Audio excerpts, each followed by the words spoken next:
Hi, my name is Justin Shopper. I'm Speech 110. It was Introduction to Speech. I'm doing a speech on persuasive action. Today my topic is going to be on why someone should join the Army, why the Army is a prolific organization, and why anybody would want to join the Army for whatever reason. Most of you know that the Army was instated back in the times of the Revolutionary War, which were back in the 1700s, around 1774, 76 time frame. It's been in existence for over 200 years, well over 200 years, and there's a reason for that. There's a reason why it has lasted so long. There's a reason why people continuously want to serve or join the Army. Part of it has to do with the sense of pride, in your nation that you come from or that you hail from. A sense of pride and belonging, pride of getting things done, getting things that are near and dear to your heart accomplished, and proving that things are worth fighting for. That's kind of like a major premise of why people join. Predominantly today, America's Army is a all-volunteer Army. I don't know anybody personally. I mean, I'm a sergeant in the Army currently, been for almost 3.5 years, and I have not seen anybody who's been forced to enlist. Rather, I've seen people that raised their hands voluntarily and said, I want to serve my country.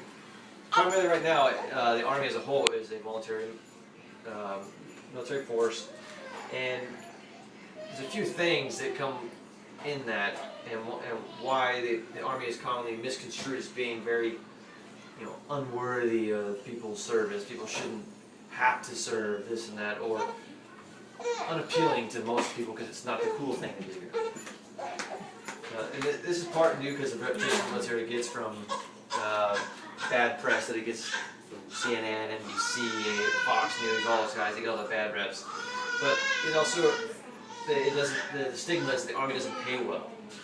It does pay well, but that's one of the stigmas. And there are multiple reasons and opportunities to better yourself to the Army. There really is. And Army professionalism has been recently recognized as a profession. So it's making its way up there as a typical American company, per se. Over the course of a few decades, the U.S. has had a part of multiple campaigns and deployments and wars on many fronts. And this is really kind of where it gets its bad name, because in times of war, a lot of bad things do happen in war. And because of that, people's names get slandered, organizations, they get slandered. But it's basically the fact that it has happened, oh well, we've got to fix it, make things right. When it comes down to pay, the military gets paid just like anybody else does. It may not be the most glorifying or glamorous pay, but you're still getting paid. And quite frankly, they consider it to be at poverty level, but it all depends on what rank you are and how long you've been in the service. And you'll get a baseline as to where you stand against the rest of society. And it could be substantial as to compared to what most people are used to, or it could be a lot less if you come from a higher echelon of financial income before you came in, and it could be a lot different. But for the most part, it's not bad. It's above poverty level for the majority of the U.S., but you're still getting paid. You get paid the 1st and 15th of every month. So you get paid twice a month, and it's basically half a month's base pay first, and then the other half's on the 15th. So you get a distribution of your money instead of it all at once and then having to worry about 4 weeks later. So it's pretty good. Every soldier receives his or her paycheck automatically through electronic deposit. It used to be where you had to go see somebody and they'd give you a paycheck and they'd sign it, all do this other stuff. You had to take your stuff to the bank, so on and so forth. It's no longer like that anymore. Now everything's done electronically because that's just the way society and America has gone to things. It's all electronic. Bank statements and everything like that is electronic nowadays. You can access them from anywhere, any smartphone or laptop. The military allows that as well.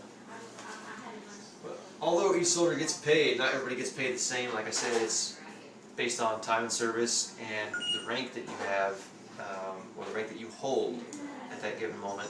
And that can be the difference as to how much money you get paid. And meanwhile, the 3 different components of the Army, you got your active duty, you got your reserve, and you got your National Guard. all three of them will pay you, and it's all considered a job, except for active duty is like your full-time, 24/7, 365 days a week, or days a year, I'm sorry, and you are a soldier all the time, and you are working all the time. It's 9 to 5, go home, go to sleep, get up next morning, do it again. You got your reserve component, which is very similar in the way you do things like the National Guard, but reserves, you can be called upon any moment to become active in case of emergencies or whatever, or any requirement of personnel in deployment. But reserve personnel, it's pretty much a part-time job. You report a couple times a month, do your training, you go back home, do whatever. You can have a secondary job and then go to school and other things and worry about your occupation in the military on the side. Then you have the National Guard, which is even less time involved directly with the military, but you're pretty much, your job and focus is homeland security. You still show up a couple times a month, do your training, go home, do whatever you gotta do, work a second job or a third job or whatever. But you're still a soldier, you're just not all the time as far as on a day-to-day basis. And out of those three components, I'm currently active duty. I've been active duty my entire time. And I prefer active duty over reserve and National Guard just because of the mere fact that I like my paychecks, I like my job, I like the people I work with. It all boils down to what you're willing to do, what you're willing to sacrifice, because that's what it is.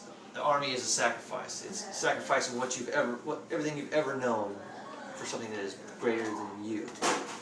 Putting everyone else before your own needs and your family's own needs. Putting their expectations and their views above your own in order to accomplish a greater good. So with that, I'd like to say, if you haven't already, you need to give it a look into it. Give it an opportunity to look into joining the military. Give yourself the option, the outlook, and the venue of approach to potentially join the service. Get out there and see what it's like and what it has to offer and what it can do for you and those around you. If it's not for you, it's not for you. If it is, by all means, go the distance with it. Make it a career. Retire from it. Tell your friends, tell your family, whatever it is. But the Army is there for a reason, and it's not going anywhere anytime soon. Use it for what it is, accept it for what it is. It'd be your choice whether you want to be a part of it or let it surpass you by and miss out on an opportunity at a great business or employment opportunity. Thank you.